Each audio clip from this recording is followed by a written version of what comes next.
உயிரிழந்த நெல்லையப்பர் கோவிலின் காந்திமதி யானையின் இறுதி ஊர்வலமானது தற்போது நிறைவு பெற்றுள்ளது. அண்மை செய்தியை தற்போது நாம் பார்த்து கொண்டிருக்கிறோம். உடல் நலக்குறைவு காரணமாக உயிரிழந்த நெல்லையப்பர் கோவிலின் காந்திமதி யானையின் இறுதி ஊர்வலமானது தற்போது நிறைவு பெற்றுள்ளது. தற்போது இறுதி சடங்கானது தொடங்கி நடைபெற்று வருகிறது. இறுதி ஊர்வலம் நிறைவடைந்து பொற்றாமரை குளத்திற்கு கொண்டுவரப்பட்ட காந்திமதி யானைக்கு தற்போது இறுதி சடங்கானது தொடங்கி நடைபெற்று வருகிறது. அண்மை செய்தியை தற்போது நாம் பார்த்துக் கொண்டிருக்கிறோம். கூடுதல் விவரங்களை வழங்குவதற்காக நெல்லை செய்தியாளர் செல்வராஜ் இணைப்பில் இருக்கிறார். அவரிடம் விவரங்களை கேட்டறியலாம். வணக்கம், இது குறித்த விவரங்களை பதிவிடுங்க. நிச்சயமா வர்ணியா, மிகவும் புகழ்பெற்ற நெல்லையப்பர் கோவிலுக்கு சொந்தமான காந்திமதி என்ற பெண் யானை 56 வயதை எட்டிய நிலையில் ஏற்கனவே கடந்த 6 மாதங்களாக உடல்நலக் குறைவால் மிகப்பெரிய பாதிப்புக்கு உள்ளாகியிருந்தது. இந்த நிலையில் ஏற்கனவே ஜெயாபிரஸ் செய்தியில் நம்ம ஏற்கனவே செய்தி வெளியிட்டிருந்தோம். இந்த யானைக்கான உடல்நலம் மிக குறைவாக காணப்படுவதால் இந்த யானையை உடனடியாக புத்துணர்வு முகாமுக்கு அனுப்ப வேண்டும் எனவும் செய்தி வெளியிட்டிருந்தோம். ஆனால் இருந்த போதிலும் அறநிலைத்துறையும் வனத்துறையும் உள்ளிட்ட மெத்தன போக்கின் காரணமாக தற்போது யானை என்பது இன்று காலை பரிதாபமாக உயிரிழந்துள்ளது. நேற்றே அந்த கோவிலில் நின்று கொண்டிருந்த யானை திடீரென நிலை தடுமாறி கீழே விழுந்ததன் காரணமாக அந்த யானையை எப்படியாவது மீண்டும் நிறுத்தி வைப்பதற்கான நடவடிக்கைகளை கிரெயின் மூலமாக பல்வேறு நடவடிக்கைகள் மேற்கொள்ளப்பட்டது. ஆனால் அதற்கும் அந்த யானை என்பது தற்போது அந்த நிற்காத காரணத்தினால் தற்போது இன்று காலையில் சரியாக 7 மணி அளவில் தன்னுடைய உயிரை. இந்த நிலையில் இந்த சம்பவம் தொடர்பாக நாளை போகி பண்டிகை மற்றும் பொங்கல், நாளை மறுநாள் பொங்கல் திருவிழா கொண்டாடப்படும்.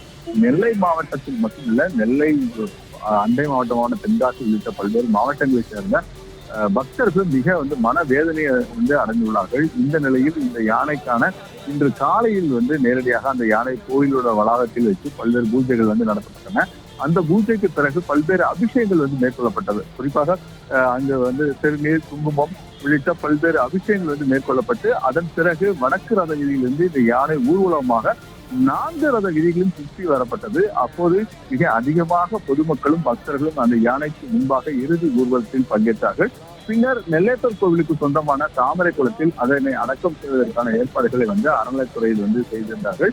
பின்னர் அந்த பகுதியில் கிட்டத்தட்ட ஒரு 15 அடி உயரத்துக்கு ஒரு மிகப்பெரிய குழியை தோண்டி அந்த குழியிற்குள் எம்ஸ்டாண்டு உள்ளிட்ட பொருட்களை அதில் கொட்டப்பட்டு பின்னர் அதில் உப்பு, திருநீர், மஞ்சள் ஆகியவற்றை மிக அதிகமாக கொட்டப்பட்டு அந்த குழிகள் நிரப்பப்பட்டுள்ளது. மேலும் இதனைத் தொடர்ந்து அந்த குழிக்கு அருகிலேயே தற்போது அந்த யானைக்கான பிரேத பரிசோதனை என்பது துவங்கியுள்ளது. இதில் திருநெல்வேலி வன காவல மருத்துவர்களும் அதே போல கால்நடை மருத்துவர்களும் அதே போல ராமியன்பட்டி உள்ள கால்நடை மருத்துவக் கல்லூரி மருத்துவர்கள் உள்ளிட்ட 7 பேர் கொண்ட குழுவினர் இந்த பிரேத பரிசோதனையில் ஈடுபட்டு கொண்டு வருகிறார்கள். இந்த பிரேத பரிசோதனையில் அந்த யானைக்கு அந்த இடது காலில் ஏதோ ஒரு காயம் இருப்பதாக கூறப்படுகிறது. ஏற்கனவே பழைய காயங்கள் என்பதாகவும் அந்த காயத்தில் வேறு எதுவும் பாதிப்பதும் இருக்கிறதா என்பது தொடர்பாக மட்டும்தான் நாங்கள் இந்த பிரேத பரிசோதனையில் ஈடுபடுவோம் எனவும் தெரிவித்துள்ளார்கள். ஏற்கனவே அந்த யானையின் காலில் சிப்பு என்பது பொருத்தப்பட்டுள்ளது. அந்த சிப்பு என்பது அகற்றப்படும் என முதலில் தெரிவித்த வனத்துறையினரும் மற்றும் அதிகாரிகளும் தற்போது அந்த சிப்பு எடுப்பதற்கான அவசியம் என்பது தற்போது தேவையில்லை என்பதும் அந்த யானைக்கான பிரேத பரிசோதனை மட்டும் செய்யப்படும் எனவும் தெரிவித்தார்கள். அதன்படி சற்று முன் அந்த யானைக்கான பிரேத பரிசோதனை என்பது துவங்கியுள்ளது. மேலும் அந்த யானைக்கான பிரேத பரிசோதனை முடிந்த பிறகு அங்கிருந்து நேராக அது அருகிலேயே அமைக்கப்பட்டுள்ள 15 அடி உயரமுள்ள குழியில் அந்த யானைக்கான அடக்கம் என்பது செய்யப்படுகின்றன.